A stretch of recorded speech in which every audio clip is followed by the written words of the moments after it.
নমস্কার, আমি অনন্যা। শুরু করছি জেলার পুজো। শারদীয়ার আনন্দে মেতে উঠেছে গোটা বাংলা।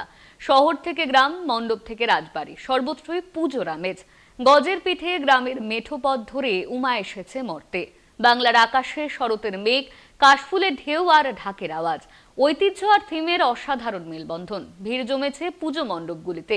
চলুন এক নজরে দেখে নেওয়া যাক জেলার বিভিন্ন প্রান্তের পুজোর খুঁটিনাটি ও বিশেষ আকর্ষণ।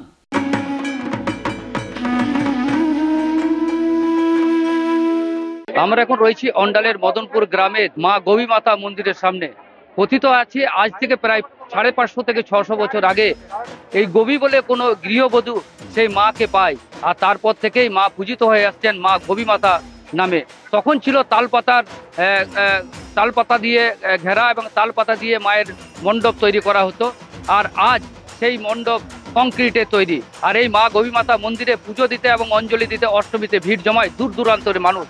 সেখানে পুজো অষ্টমী ছেড়ে আপনি এখানে মা স্বয়ং দেখা দিয়ে আমাদেরকে এখানে আসতে বলছেন। হ্যাঁ, অষ্টমী খায় না এবং নবমী যজ্ঞের হোম যজ্ঞের কলা বেলপাতা খানো, এই প্রতি বছরই আমাদেরকে আসতে হয়। কি মানত করেছি? মানত করছিল আমার জন্য প্রথমে আমার বেটা হয়, হ্যাঁ, আর কোনো নার্সিংহোমে নয়। তাই আমার আজকে ছেলে হয়েছে এত বড়। হ্যাঁ, আমার মায়ের দেওয়া মাই আমার খুব জাগ্রত। 4 দিন সপ্তমীর দিনে ওনার মাকে নিয়ে আসে, ডন্ডি কেটে নিয়ে আসে। তারপরে সে মা এখানে দাঁড়ানোর পর ডার বলি হয়। আগে মা ঘর ঢুকে না, ডার বলি হয়ে তারপরে নবপত্রিকা হয়, বরণ হয়। তারপরে নবপত্রিকা প্রতিষ্ঠা হয়, তারপরে আপনার মা ঘরে ঢুকে। আর অষ্টমী দিনে কত মানুষ ভিড় করে এখানে? অষ্টমীর দিনে প্রচুর ভিড় করে, আর নবমীর দিনে প্রচুর পাঠাও পড়ে। আগে আমরা দেখেছি 60-65, সপ্তমীর দিনে। নবমীর দিনে 80-90। হ্যাঁ, এখন কমে গেছে, এখন এতটাই হয় না। গবী মাতা কেন নাম হয়েছে? গবী মাতার নাম কেন হয়েছে? মা যখন চান করে ছেলে পেলেকে দিয়ে জোরে, তখন থাকাবেলা যাচ্ছিল।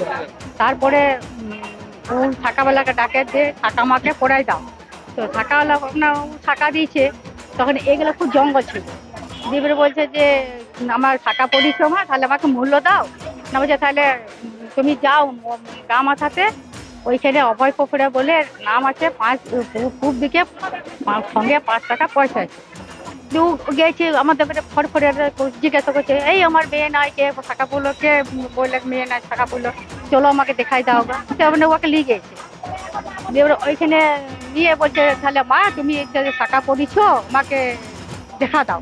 তখন 2 হাত তুলিছে, তুমি তারপর 10 হাত তুলে দেখাই দিচ্ছে। আমাদের অনুষ্ঠান মানে আমাদের ওই সকলে থাকে না, আমাদের আমরা মন্দিরে নিয়েই থাকি। তারপরে আমাদের যারা আছে দেওয়ার আছে, এরা আছে, এরাই আমরা অনুষ্ঠান কতটা ভিড় হয়? প্রচুর ভিড় হয়। কোথা থেকে কত দূর থেকে মানুষ আসে? অনেক, মানে বোম্বাই থেকেও আছে, চেন্নাই থেকেও আছে, উড়িষ্যা থেকেও আছে, মানে আরো দূর থেকেও আছে।